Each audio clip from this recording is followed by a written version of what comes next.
Welcome to the 2025-2026 Perkins 5 Strengthening Career and Technical Education for the 21st Century Grant Application Training.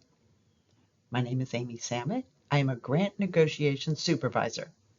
I will be presenting today along with my colleagues Valerie Carrera, Marianne Middleton, and Christy Mazzell-James, who are all members of the negotiation team. This training will provide a goldmine of information for anyone who is new to the role of completing TEA grant applications. And for those of you who have been filling out the Perkins application for many years, we'll be pointing out the things that are new and different this year. Disclaimer: this presentation is intended solely to provide general information and guidance to Texas LEAs and reflects the Texas Education Agency's current understanding of the presentation topics and applicable federal guidance. The content of this presentation is subject to change as a result of further potential information and guidance provided by federal agencies with regulatory oversight of these programs. This presentation does not constitute legal advice, and LEAs are, therefore, advised to seek legal counsel regarding the information and guidance provided in this presentation before acting on such information and guidance. Recording and use of artificial intelligence. The Texas Education Agency does not permit third-party recording or the use of artificial intelligence summary services during its grants-related trainings. Attendees of TEA's grants-related trainings may not use AI services, language models, applications, interfaces, or assistants to attend, review, or record the trainings. TEA further prohibits any person or entity from using this information included in its grants-related trainings to train AI technologies. Any attendees of TEA's grants-related trainings who violate this prohibition may be removed from the trainings and may be barred from attending future grants-related trainings. Here's our training agenda. We'll cover important dates, getting ready, accessing the Perkins 5 application, the SC 5003, which is the Formula Grants Consolidated Schedule, the ADC, which is the Applicant Designation and Certification Form, application general information, application program description, the application budget, submitting the application, and resources. Important dates. Important dates. You'll notice on the first row it says SC 5600 CLNA for school districts, but there is no release date or due date. That's because the CLNA only has to be submitted every 2 years, and this is not a CLNA year.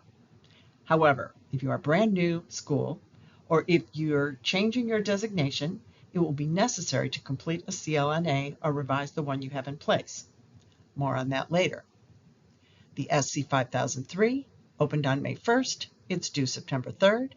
The Perkins 5 ADC opened on May 13th. It is due September 3rd. And the Perkins grant application opens June 12th and is due September 3rd. You'll also notice that there's a link to the planning amounts, which are available on the entitlements page. Now I'm going to turn things over to my colleague Valerie Carrera, who will cover getting ready. Hello everyone, my name is Valerie Carrera. I am a grant negotiator on the grants administration team here at TEA. Today we are going to chat about how getting ready can help you kick off your e-grant journey on the right foot. It's all about making sure we've got what we need, the right tools, mindset, and a good sense of what's coming up so things could go smoothly as possible. Whether this is your first time working with e-grants or you've done it before, a little prep goes a long way. So let's take a look at what getting ready really means and how we can set ourselves up for success. Here is your getting ready checklist. Each of these topics will be covered in detail in the slides that follow. Update information in AskTED. Verify access to TEAL and egrants. Coordinate with others. Have a copy of your most recently approved application available. Update eGrants contacts. As a reminder, use Chrome as your internet browser. At TEA's homepage. Here we can find a lot of information that can be very helpful. You can access TEA's homepage at tea.texas.gov. Several items that will be discussed in today's presentation are located at the top of the page in the Popular Applications ribbon, such as AskTED, Grant Opportunities, and TEAL Login.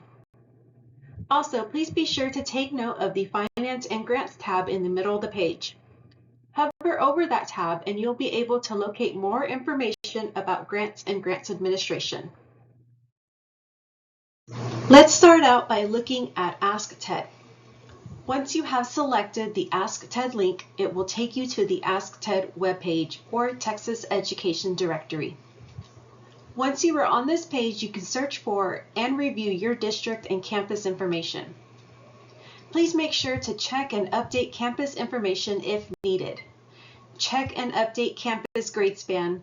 Also, check and update school systems information. If any updates are needed, please contact your AskTED administrator. Next, please be sure all staff that need access to TEAL and eGrants have access or get access as early as possible. Any new and existing staff, please make sure you have the correct roles for completing the application. By selecting the TEAL login link on the Popular Applications ribbon of TEA's homepage, you will be taken to the TEA login screen. Now we're going to take a look on how to request a new user account. On the TEA login screen, if you do not have a TEAL account, click on the Request New User Account link above the username. You will be directed to a screen to provide information and submit your request.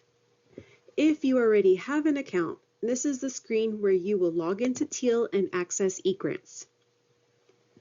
If you have a new superintendent or designee who will be the grantee official certifying and submitting the application, work with them to get their access to TEAL as early as possible. Program staff and/or grant writers should know who the grantee official is, so once they have completed the information in the application, they can notify and follow up appropriately with the grantee official to be sure that the application has been submitted to TEA in a timely manner. Here you can also clean up and delete old access. Maybe someone has been promoted and/or just has multiple roles for some reason. Review staff's role periodically and delete roles that are no longer applicable to the person's position and duties. When requesting access through the TEAL system, there are several key applications you may need. eGrants for managing grant applications and submissions, expenditure reports for financial reporting and tracking, and AskTED for accessing the Texas Education Directory information. For this section, please ensure you request access to eGrants specifically. Let's take a look at eGrant roles and privileges. This table shows you specifically the eGrant roles that have different capabilities based on the different areas or tabs of eGrants. To the left of the table, you will see the eGrant roles in blue. On top of the table, you will see the different tabs of eGrants. So, for example, in the Contacts tab of eGrants, all roles except the grantee viewer can modify information.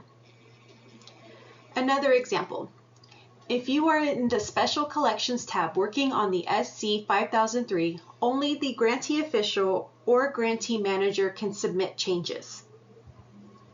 Once you are working on the grant application in the Grants tab, only the grantee official can submit the original application.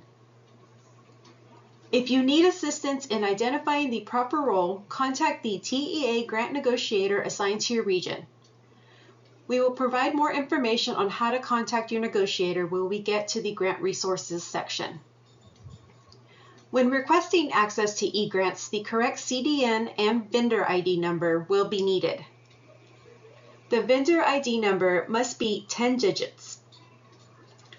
For LEAs, it usually begins with the 1 followed by the school system's federal employment ID number.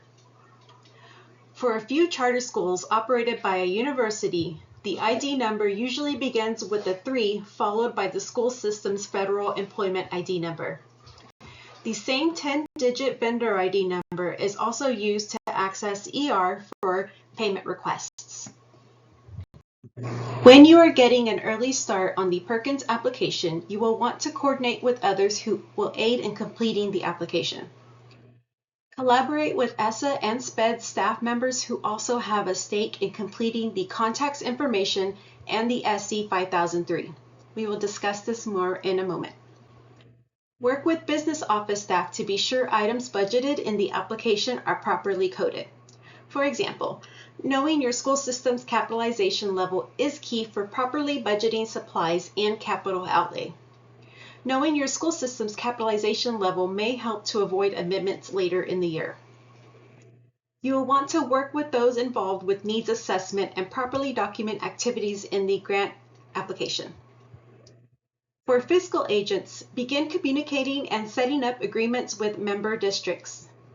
If you need a list of your SSA members, access your current Perkins application, and on the BS 6001, there is a button that will produce a report for your current SSA members. And finally, consider processes specific to your school system. Is there anyone else that you need to coordinate with? If so, start early and set up a time to do so. You will want to obtain a copy of the most recently approved 2024-2025 Perkins application. We often see information in the application that is very similar, if not copied from the previous year, as many school systems use the funds the same way year to year. At the same time, please be aware that some revisions have been made to the instructions in the PS 3012 local application section and the program budget schedule. Specific information is requested and must be provided. More about that when we get into the application. Be sure to use the most recently approved application so you can hopefully avoid negotiating the same items again this year as last year. Review the negotiation notes and based upon those notes, improve the information included in this year's 2025-2026 Perkins application. This should reduce negotiation time and help everyone receive their awards more quickly. Here's how to find the currently approved copy of your Perkins application. Locate the currently approved application in TEAL in the egrants document library. Select the appropriate school year, that would be 2024-2025. Select the grant program, which would be Perkins 5, and then select the document type, which would be the application. Then hit the search button.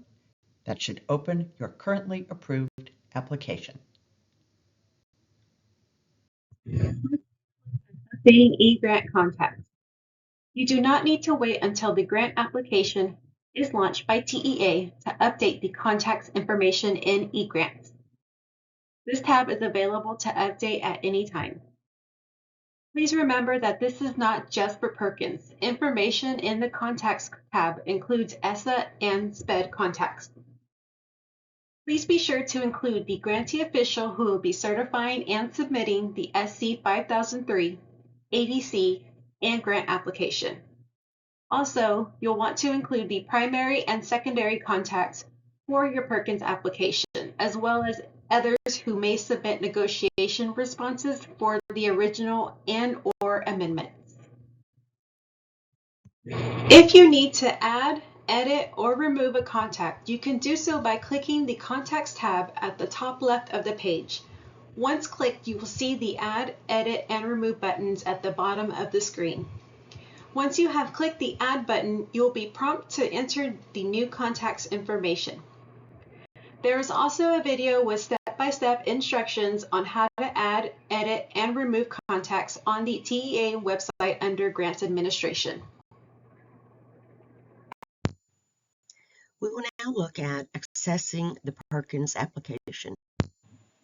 In order to access the Perkins application, you first must have a comprehensive local needs assessment on file.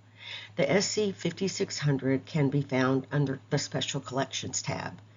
The Comprehensive Local Needs Assessment does not need to be submitted for the 25-26 application unless the school system is new, the school system joined an SSA in 24-25 and is now applying independently, or the school system applied independently in 24-25 and is now applying as a member of an SSA. Then you will look at the SC 5003, the Formula Grants Consolidated Schedule, also under the Special Collections tab. Once submitted, then you will find the Applicant Designation and Certification form under the Grants tab. And once you've submitted the ADC, your application will be available under the Grants tab as well. Let's look at the SC 5003 Formula Grants Consolidated Schedule. In order to access the SC 5003, you will need to log into TEAL. Once you are logged into TEAL, you will find a list of applications such as egrants, SPED reports, expenditure reporting, and GFFC reports.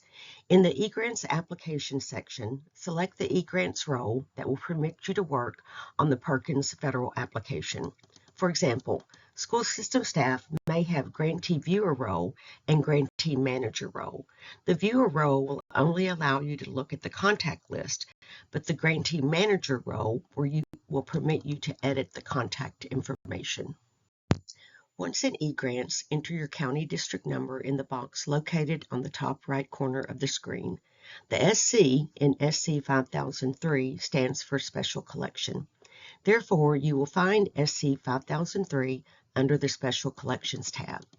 Select the SC 5003 Formula Grants Consolidated Schedule link from the list and start reviewing the information and make updates as appropriate. When completing the SC 5003, all three grant programs, SPED, ESSA, and Perkins, will need to include any barriers to equitable access and participation for groups receiving services. Be sure you allow the ESSA and Perkins grant program staff to complete this section before it is certified and submitted.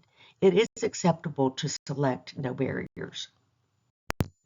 All three grant programs, SPED, ESSA, and Perkins, will need to review the general guidelines, provisions and assurances, lobbying certification, and program-specific guidelines and provisions and assurances. Once all the program staff for SPED, ESSA, and Perkins have completed and reviewed Parts 1 and 2, the authorized official will need to certify and submit the SC 5003. Complete the information in the Authorized Official section by selecting the appropriate person under Select Contact. The submitter information will be completed by the system once the Certify and Select button has been selected. We will now look at the GS 2200 Applicant Designation and Certification form. If you'll remember, for Perkins, there is a minimum $15,000 requirement. School systems with an entitlement amount less than $15,000 must join an SSA or submit a waiver form to apply independently. If you choose to submit a waiver, contact the negotiator for your region for this form. It must be attached with your application. How the ADC is completed will be determined by whether the grantee joins an SSA or applies independently. If you apply on your own, you have an independent application. Your planning amount must be at least $15,000 for this designation. The NOGA will be awarded to your school system. If you apply as the fiscal agent of a shared service arrangement, funds from all the member districts will be awarded to you. If you do not apply at all, no funds will be awarded. Please submit the ADC for TEA's planning purposes. This will also clarify your intentions, and we will not assume that you have forgotten to apply and remind you multiple times. If you apply as a member of an SSA, then NOGA is awarded to the fiscal agent. In Part 2 of the ADC, the authorized official reviews the certification and incorporation statement, enters the authorized official information by assessing the Select Contact drop-down menu, selects the Certify and Submit button to send to TEA. We will now look at the application general information. In Part 1, enter applicant information. Part 2, Applicant Contacts section requires 2 different contacts. Verify that email addresses and phone numbers are correct. The GS 2100 can be updated at any time during the grant period without starting an amendment. It is important to keep the contact information up to date. Now we will cover the application program description. This is the TEA Career and Technical Education team. Marcette Kilgore is the statewide CTE director, and below you will see all of the CTE coordinators. Erica Bates, who is the expert on education and training, hospitality and tourism, and human services. Jennifer Bullock, expert on information technology, STEM, and manufacturing. Dale Fowler, expert on business, marketing and finance, and law and public service. Lacey Freeman, expert on arts, AV technology and communications. Les Hudson, expert on agriculture, food and natural resources, architecture and construction, and energy. And William Phelps, expert on health science, transportation, distribution, and logistics. Also a member of the team is Steve Smith, who does CTE indicator auto-coding, labor market analysis, and content management. Here's a list of the email addresses of all of the CTE coordinators. There are many other resources available for you to get your questions answered. There are the instructions on the forms themselves. There are the instructions tabs in the corner of the forms. There are the program guidelines. There is information from your negotiator. Your negotiator can assist you in accessing your application, completing your application, and submitting your application. But if you are stumped about a program issue, these are the folks to contact. Now we'll talk about the local application. The CLNA, or Comprehensive Local Needs Assessment, needs to be filled out every 2 years. Last year was the year that the CLNA was required, so this year, to enter information into this part of the application, you can hit the Copy Prior Year Data button. This will provide for you a jumping-off point for completing your application. In the 2025-2026 application, many of the questions have been revised. More detail is being requested of you. So be sure that each response has been expressly written to provide the requested information, meaning you'll have to revise some of your responses a bit. One of your best friends, as you are completing the application, is the Instructions button in the upper right-hand corner of the schedule. The Instructions button will allow you to access detailed information on how to complete every part of every question in the PS 3012 section. As previously mentioned, some of the questions in this section have been revised. Here's an example. In the Part 1, about the Comprehensive Local Needs Assessment results, you are asked to describe how you will address 3 to 5 findings that were identified through the analysis of the Comprehensive Local Needs Assessment. Please reference Perkins supplemental data, work-based learning, teacher retention, encompassed by the Comprehensive Local Needs Assessment. In the next part, you're asked to check a box to confirm that the most recent state and LEA Perkins performance indicator data have been reviewed. And then you'll be asked to explain how the LEA will use funds to develop and implement evaluations of CTE programs, including evaluations necessary to complete Comprehensive Local Needs Assessment, which is one of the required 6 uses of funds. You will continue on checking and revising your responses, if necessary, for the other parts of this section. Part 2, Programs of Study Funding. Part 3, Career Exploration, Guidance, and Counseling provided to all students in the LEA. Part 4, Improve Academic and Technical Skills of CTE students. Part 5, Special Populations and Non-Traditional Fields.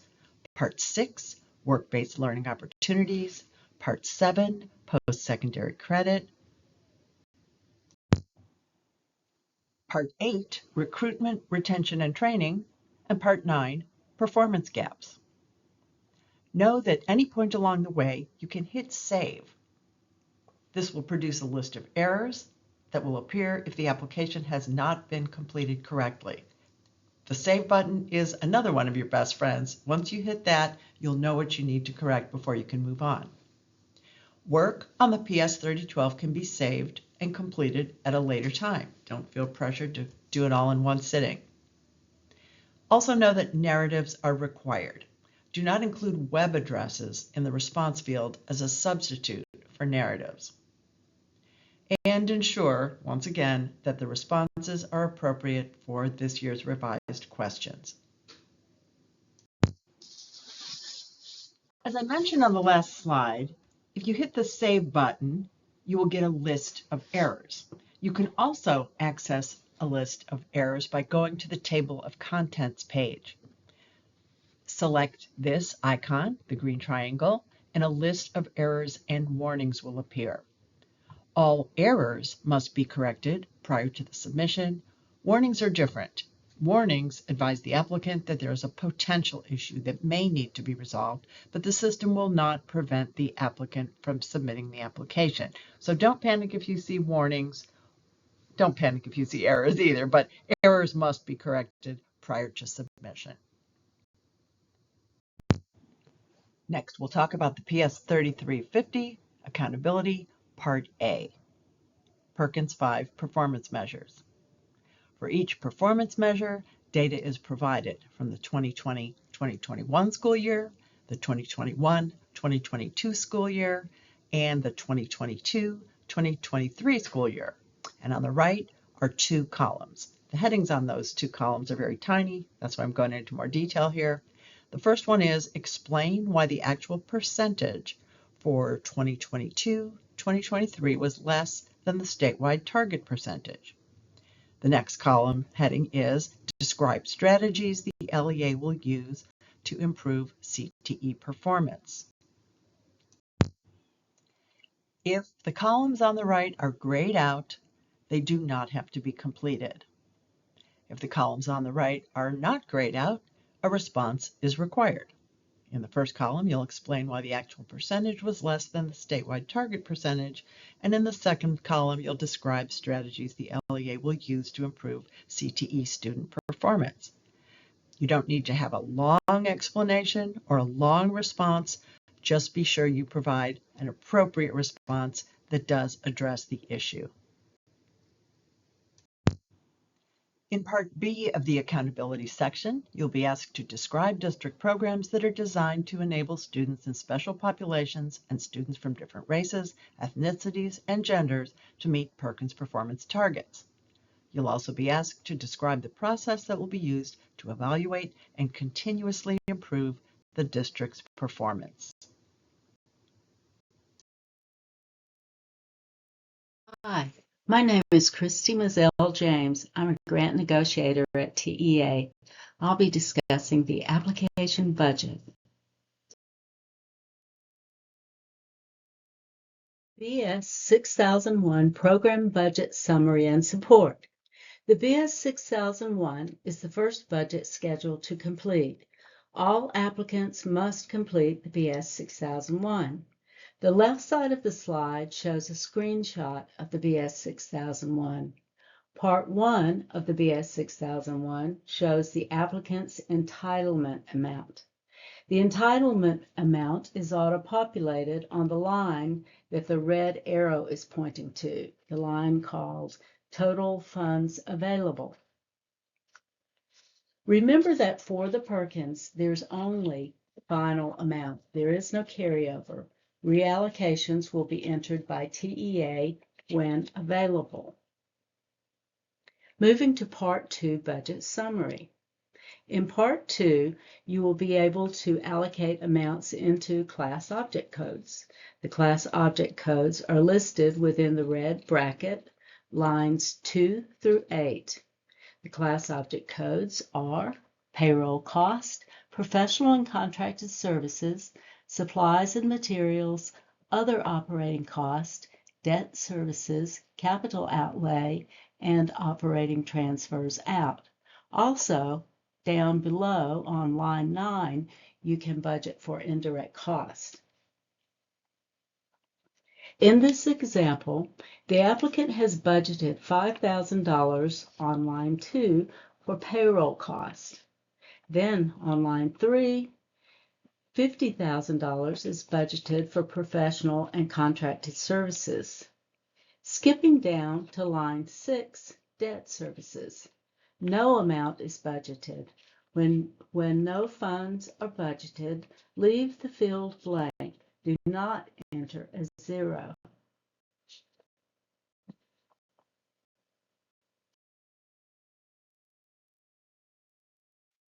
BS 6101 payroll cost. After completing the BS 6001 budget summary, then you will complete the individual schedules for the class object codes. The first one you'll come to is this one, the BS 6101 payroll cost. A screenshot of the BS 6101 is on the left side of this slide. Part 1, total payroll cost. Looking at the line next to the red arrow, the total payroll cost line will auto-populate with the payroll amount entered on BS 6001 budget summary. Part 2, number and type of positions.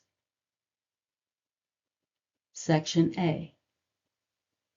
Enter the number of admin support positions or clerical staff positions being charged to the grant. The field is shown in the red rectangle. Use whole numbers regardless of whether positions are full-time or part-time. For example, if you have one full-time staff position and one part-time staff position, you'll enter the number 2.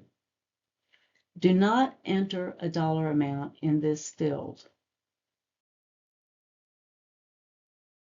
Then, in sections 2B, 2C, and Part 3, check the boxes for positions being charged to the grant.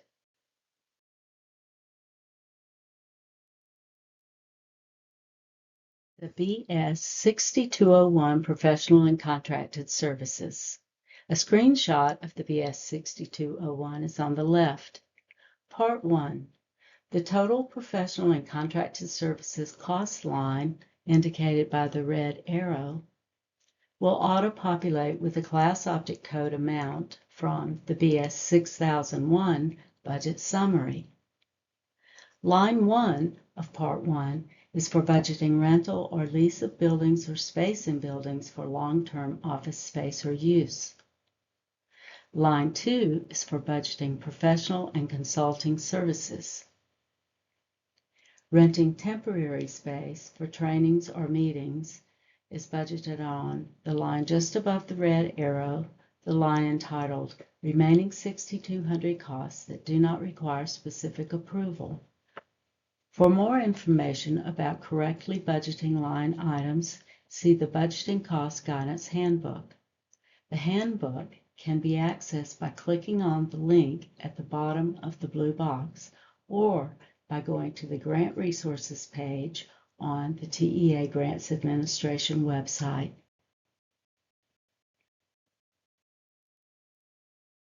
The BS 6301 Supplies and Materials.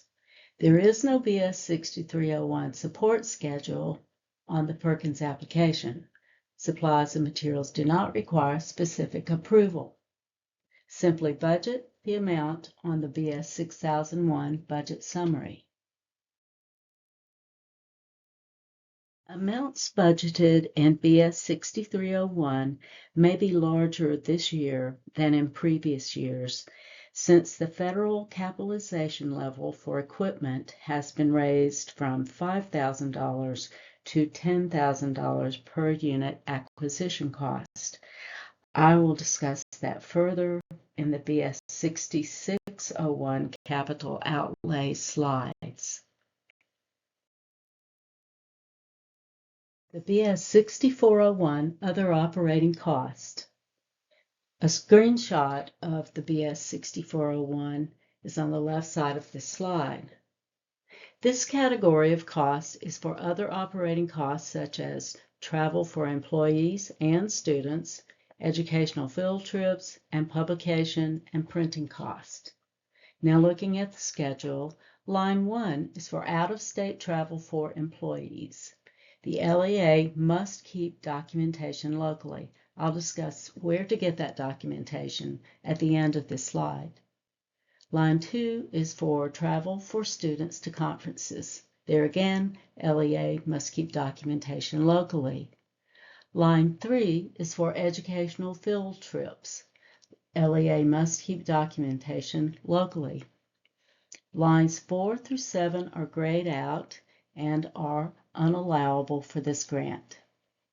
Then the second line from the bottom is the remaining 6,400 costs that do not require specific approval line. In-state travel for employees is to be budgeted on that line. Now, the documentation that must be kept locally is in the form of justification forms, which can be found on the TEA webpage entitled Forms for Prior Approval, Disclosure, and Justification. I will explain where to find that page when we get to resources.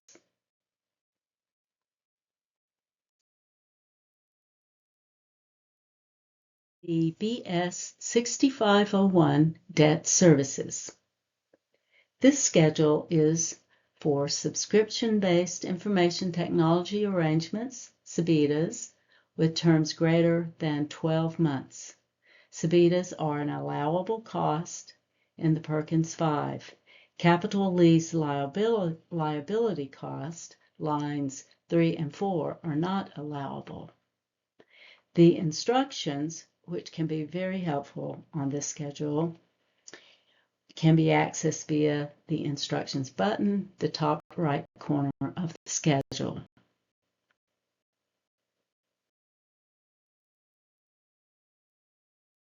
The BS 6501 Debt Services continued.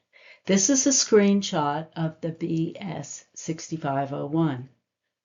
Next to the red arrow, Part 1, lines 1 and 2, enter SBITA principal and interest cost that will be incurred during the grant period.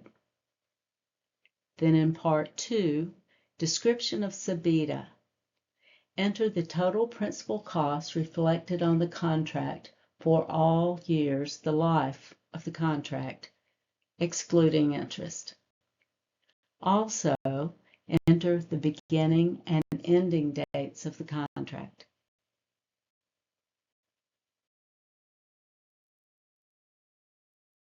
Budget Schedule 6601, Capital Outlay.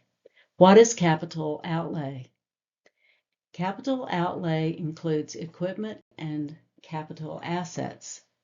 Equipment is defined as tangible personal property, including information technology systems, having a useful life of more than 1 year and a per unit acquisition cost that equals or exceeds the lesser of either the capitalization level established by the district or $10,000. Please note that last year's Perkins 5 capitalization level was $5,000. It has been raised this year to $10,000. Also note that the $10,000 threshold will be in effect on July 1st, 2025, and will be in effect for the 2025-2026 Perkins grant. Grants that start prior to July 1st, 2025, continue to comply with the capital outlay threshold that was in place on the start date of the grant. School systems need to quickly determine if they will continue to utilize the federal definition of equipment or make a more restrictive local policy. A couple of more notes on capital outlay. It's important that you refer to the program guidelines to find out if certain costs are allowable or unallowable under the Perkins 5. More information on capital outlay can also be found in the Budgeting Cost Guidance Handbook and the Instructions button on the BS 6601 schedule.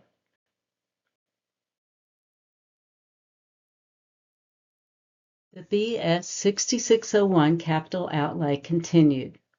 A screenshot of the BS 6601 is on the left of the slide.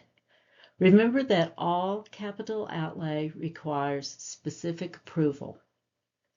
Part 1 of BS 6601 is for capital expenditures.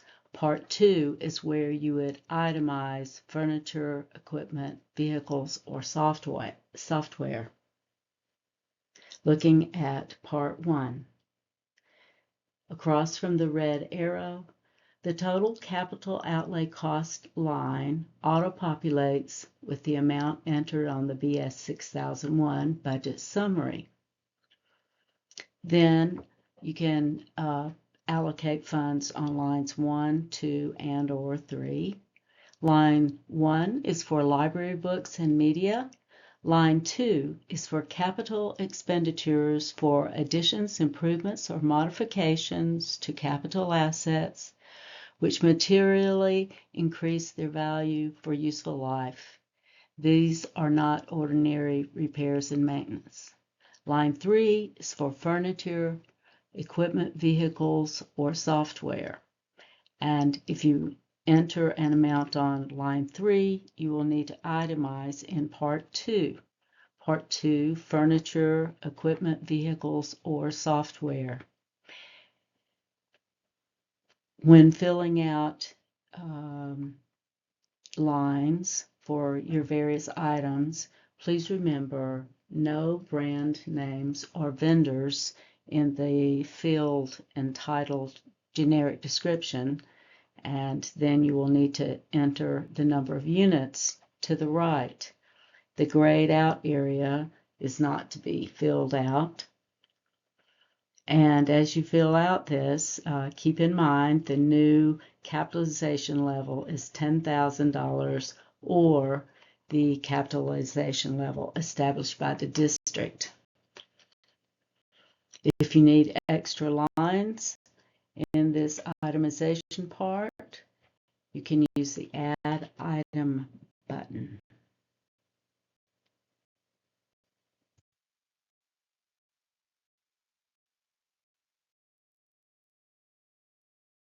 The BS 6020 Required Uses of Funds, Part 1.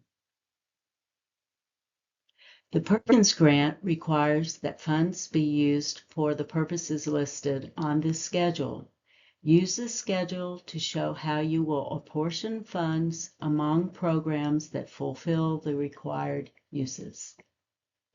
Part 1, across from the red arrow, class object code totals from BS 6001, the budget summary, will auto-populate in Part 1, total budgeted cost.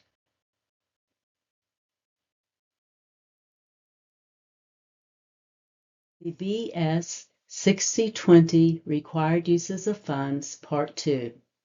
Funds must be budgeted in all 6 rows of Part 2A or 2B to meet Perkins funding requirements. If funds are not budgeted for all 6 required uses of funds in Part 2A, they must be addressed in Part 2B, uses of state and local funds. Now, submitting the application.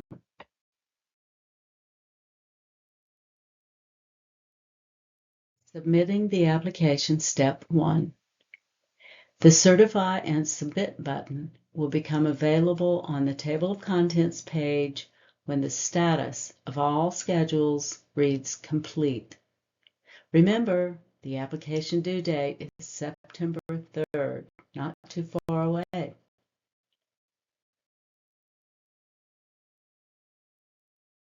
Submitting the application, Step 2. Clicking the Certify and Submit button on the Table of Contents page on the slide that we just looked at, that will open the GS 2000 Certify and Submit schedule, this schedule. When the GS 2000 is completed, click the Certify and Submit button to complete the application submittal.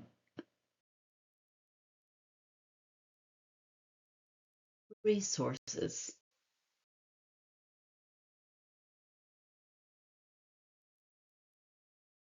The Grants Administration web pages are chock full of useful information. To get to the Grants Administration web pages, click on the link that's in the blue section at the top where it says Grants Administration web page link, or go to the TEA website homepage, locate Finance and Grants, and then Grants Administration. Some of the information on the Grants Administration page, or links I should say, you can link to grant basics, applying for a grant, administering a grant, amending an application, expenditure reporting, and grant resources. In the blue section on the right, there are links to a lot of resources, or you can go to the grant resources page and find these links and many more. The Grant Resources has resources such as the Budgeting Cost Guidance Handbook, when to amend the application, important dates for 2025-2026, training videos, how to add, edit, or remove contacts in egrants, how to request access to egrants, training slides and videos for SSPED and Perkins, egrants roles and privileges. You can also find Perkins 5 office hours registration links, FAQs, and contact information.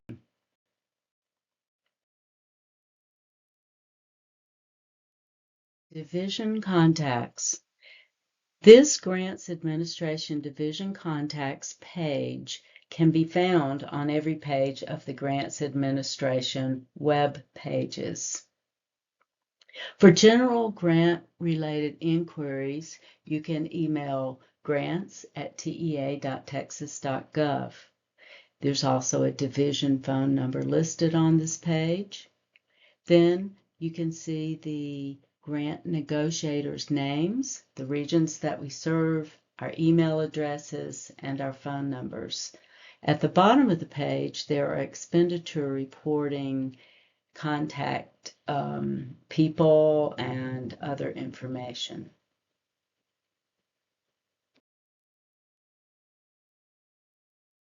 Office hours support for the Perkins 5. We are providing office hour support on the following dates. If you have questions about completing the Perkins 5 application, please register for office hour support directly from the links below or from links on the Grant Resources webpage. The dates are June 25th, July 17th, and August 19th. On behalf of the entire negotiation team, we thank you for completing this training, and we look forward to working with you this year.